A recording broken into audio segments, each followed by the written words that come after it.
Good afternoon. I have consciously divided this appeal into three broad sections. First of all, the generality of Nigerians. Secondly, the President-in-waiting, Mohammed Buhari. And thirdly, the APC as the governing party in waiting. Standing before you today, I have never been prouder to be a Nigerian. We Nigerians can stand with our heads held high, that we defied all the doomsday scenarios and showed the world that when Nigerians really put their hearts to it, we succeed. The age-old spirit of one Nigeria was severely tested by unsavory rhetoric salvos by depraved politicians' attempts to split the common will of the people along tribal and religious lines. They failed miserably to exploit our tribal and religious sensibilities.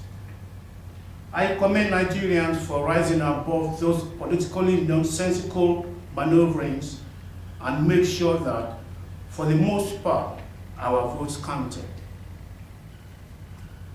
We must not hesitate, however, to thoroughly acknowledge the thoroughness with which the INEC and Professor Jega in particular conducted the whole electoral process. Nigerians are highly indebted to them. It is probably only fair to note Jonathan's readiness to concede defeat. He contributed in no little way to the calmness that followed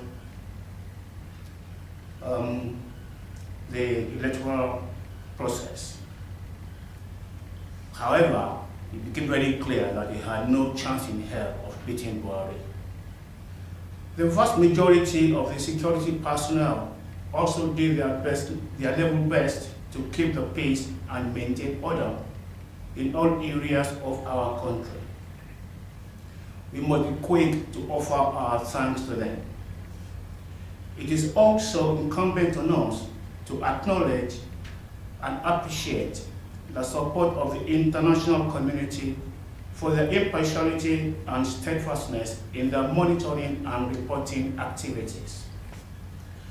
We all succeeded together, and our collective faith in human endeavor greatly enhanced in the process. Now that the dust has settled, and the big issue of who will lead us for the next 4 years unambiguously decided, we must turn our focus to even the bigger malaise that threatens our nationhood. It is in this quest that I would like to appeal to Nigerians to be even more vigilant than ever before. We may have won the battle, but the war rages on. The war, as we know it, is multifaceted. We have decided to be led by a proven general, for want of a better word, to lead us into war. But we, as foot soldiers, also have our work cut out. For this war to be won, Buhari has to be ably supported and assisted so that we may have the moral right to hold him accountable whenever necessary for any lapse in policy direction, formulation, and execution. Let's make no mistake about it. Most people voted for Buhari rather than the APC. The Buhari effect helped the APC enormously. Nigerians know that the PDP doesn't have a monopoly on vile and corrupt people in its ranks. The APC can also boast its fair share. I seriously doubt if Buhari hadn't been the APC presidential candidate, the APC would have won so convincingly. I'm sure many Nigerians share this humble opinion. The malaise I alluded to is hydra-headed. The root causes of corruption are impunity and greed. When people realize that they will get away with anything, their proclivity for greed comes to the fore, and a regime of corruption is entrenched. A lack of transparency and adequate oversight predispose politicians and officials to graft and insensitivity to the needs of the common people. We, as Nigerians, need to start to expose cases of corruption and not condone them, as it hitherto has been our wont. For us to stamp out corruption, we must disengage ourselves from the very act itself. Hypocrisy is never a great human attribute. Our country is in dire straits.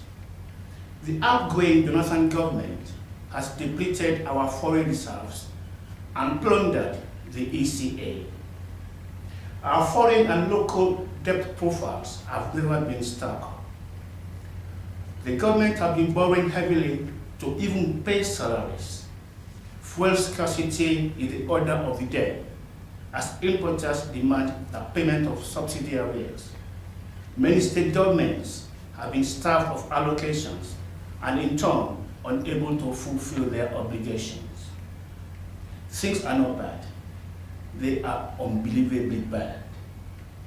Most institutions have been heavily politicized and rendered useless.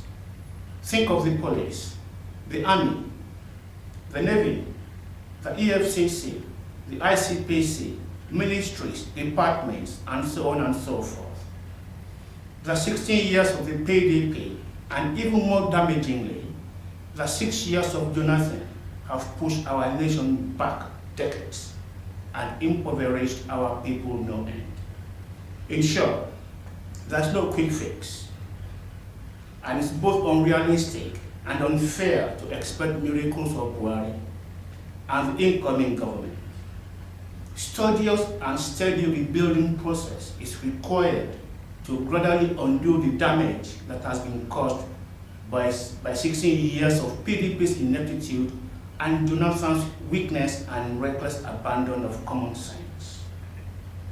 Now, to the president in waiting, Muhammadu Buhari, as he wants to be known henceforth.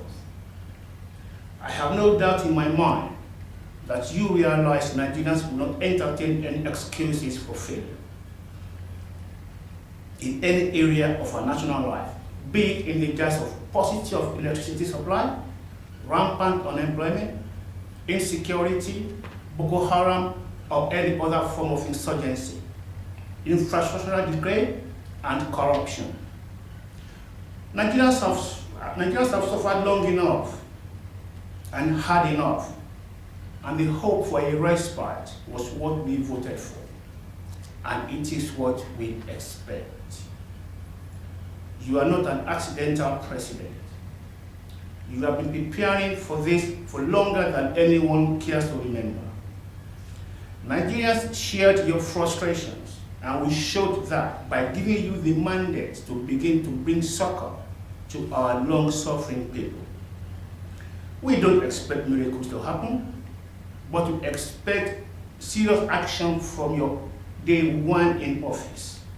We will be watching you closely, and any failures by any of your ministers will be your failure, and any act of corruption committed by them will be attributed to you.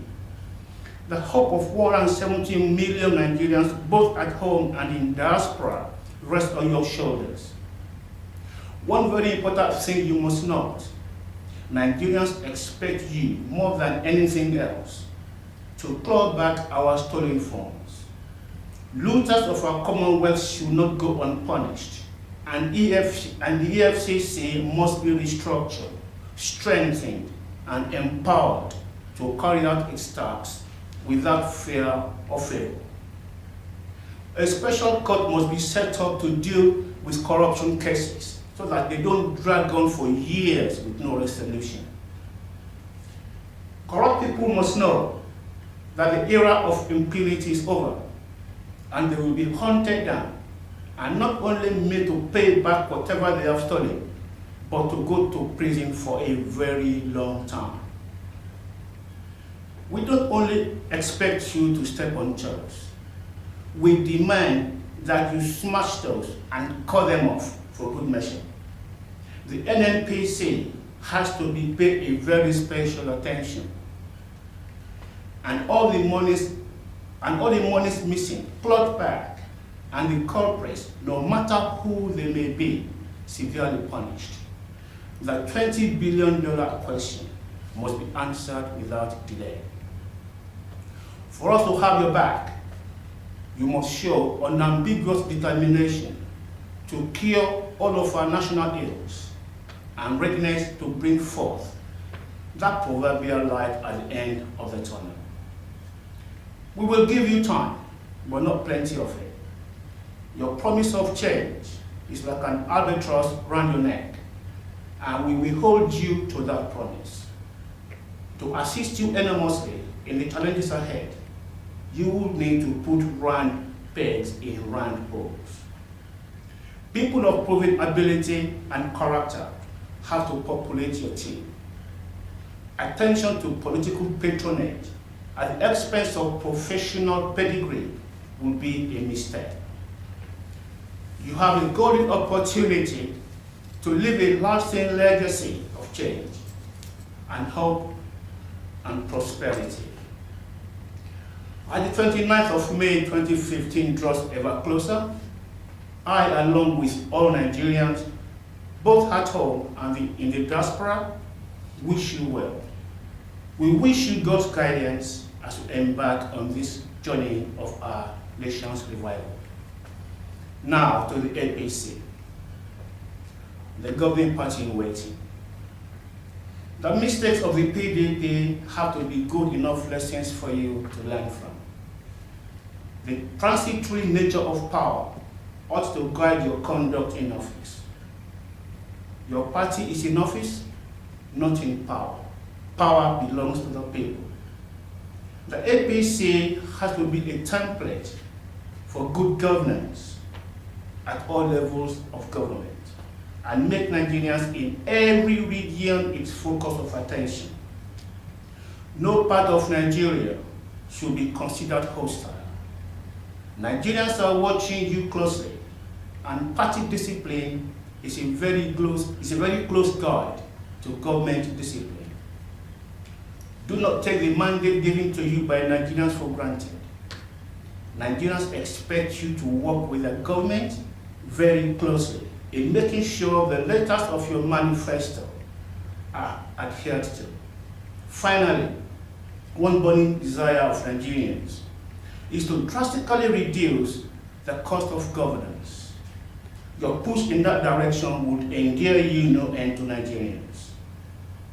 A situation where the legislature is allocated more than the budget of any of 25 states of the country is inexcusable, unsustainable, and patently unfair. Nigeria and Nigerians expect.